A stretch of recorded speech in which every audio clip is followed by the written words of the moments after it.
When news first made inquiries from police media spokesperson SSP Prashant Jayakodi, he said that 5 OICs were transferred. He further said that all 5 OICs had fulfilled their responsibilities and added that the transfers were made as a result of service recruitments. A house, a garment factory and a vehicle were damaged when a crane collapsed in the Pahalaragavatte area in Piyagama. The crane which collapsed was used for construction of the Colombo Outer Circle Road. Our correspondents say at the time of the incident there were no occupants inside the house.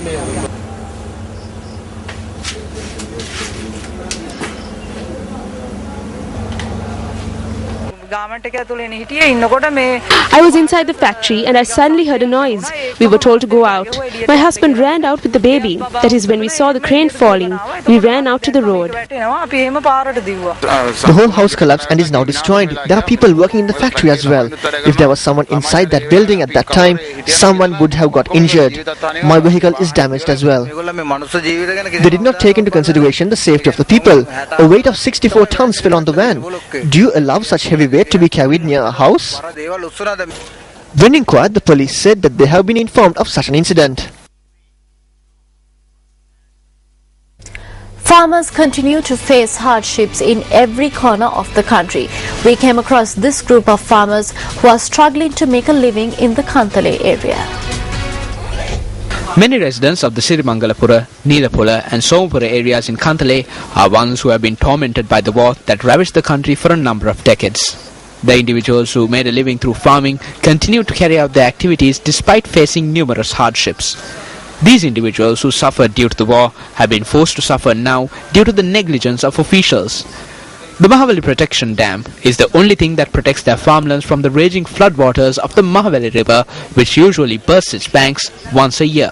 However, these farmers have had to face many difficulties as they have lost the protection of this dam. This Mahavali Protection Dam protects the area between Sirimangalapura and Surangala. This dam, which is nearly 15 kilometers in length, played a key role in protecting the farmlands of farmers in the Sirimangalapura, Neelapula, Somapura and Dehivat areas. However, the dam was destroyed due to floods experienced in 2011. The dam was fractured in 16 places due to the 2011 floods, and the Muttur office of the Department of Irrigation took steps to reconstruct the dam.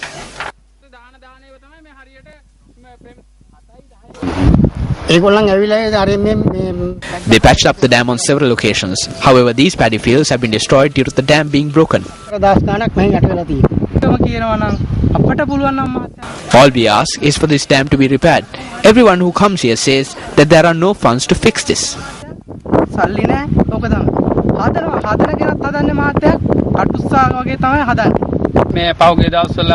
The DO officer and the Gramanildari officer came here to conduct a census recently. Other than that, no government officials have arrived at this location. Area residents charge that water from the Mahavali River destroyed their farmlands over the past few seasons due to the lack of a protective dam. Nearly 10,000 acres of farmlands were destroyed by the recent floods. The area residents point out that due to the officials not paying proper attention to this issue, the floodwaters are now threatening the Serunura-Kantale main road as well. The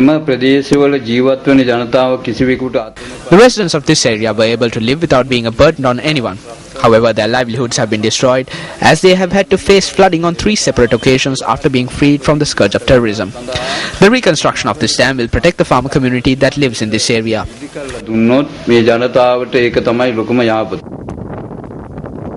When we inquired about the matter, irrigation engineer in charge of Muttur S. Rajkumar said that the Department of Irrigation has made the necessary plans to completely reconstruct the 15-kilometer long dam. He believed that the construction of the dam will provide the farmers with a permanent solution. These hard-working farmers have only one request: the construction of a proper dam, which meets the necessary standards. Minister of Wildlife Resources Conservation Vijit Vijay Munizoisa emphasizes on the needs for a plan which brings together several ministries in order to protect wildlife resources. He made this statement during a tour of the Kandy area today. Minister Vijit Vijayamuni Soisa paid homage to the temple of the sacred tooth relic before calling on the chief prelate of the Askir chapter of the Siam Mahanikaya, Most Venerable Udugama Sri Buddha Rakita Thero.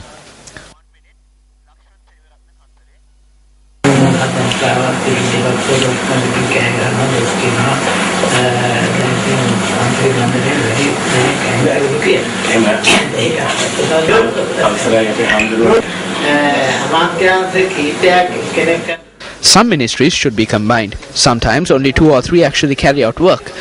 The increase in the number of ministries is a completely different issue.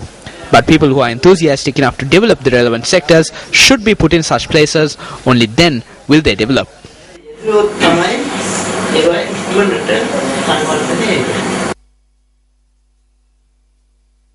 Thereafter, the minister called on the Most Venerable Tibbatuave Sri Sumangala Thero, the chief prelate of the Mallutra chapter of the Siam Mahanikaya. This is a very important task. It is difficult to control people. However, it is harder to control animals. We need the help of the Ministry of Defence, the Ministry of State Management, as well as the GAs, Divisional Secretaries, as well as the Gramanildari officers. We also need the assistance of the Ministry of Education in order to create awareness about the importance of this to the future generation. Minister of Sugar Industry Development Lakshman Seneviratne visited the closed down sugar factory in Kantale today. Subsequent to inspecting the sugar factory, Minister Lakshman Seneviratne held discussions with officials and area residents.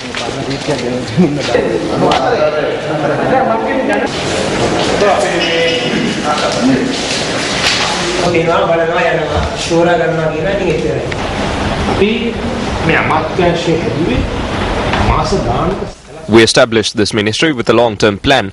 The budget was debated before the establishment of the ministry. While presenting the budget, the President said that 135,000 hectares will be allocated for cultivation of sugarcane. I took over the Sevanagala and Palavatta sugar factories 10 months ago.